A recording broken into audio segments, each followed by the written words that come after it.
Hope you guys are doing well. Welcome back. So in this video I'm going to show you that how you can update your Android phone software. So let's start. So first of all, what we have to do, we have to open the setting app. So before opening the setting app, I want to let you know that it depending upon your mobile, that which mobile you are using. If you are using like the Oppo, you will get the setting app here, or if you are, you can also open this setting from here. You have to click on this and the setting will be open. So as you can see now, these are the options for the settings. So what we need to do, simply we have to scroll down, and after scrolling down you will see the option of the software update. As you can see, has an option, so we have to click on this, and after clicking on this, the software update, you have to wait for a few seconds until it loads. So it's loading the whole software updates. So as you can see now, here's the all things are mentioned here, that what is the current software. As you can see, Android 11 and official version, and version up to date 2024-19. And after that, if you want to see about this update, and all the things are provided here.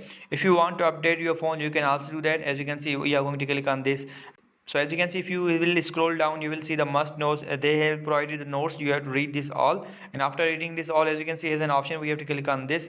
And after clicking on this option, you will see some other options like the trial version. If you want to look the trial version, you can also see that. I'm going to back, so let's go back. And after auto update overnight, if you want that your phone should be auto updated at the overnight, you can also do that. You have to enable this option. And auto download, if you want that the software should be auto download on Wi-Fi or mobile data, you have to select that option. So after that, we are going to back. So as you can see here, you will see your software update details here. Simply you have to open this setting, and after that you will be able to see. So I hope you guys understand this video, that how you can update your software in Android phone. So see you guys in the next video.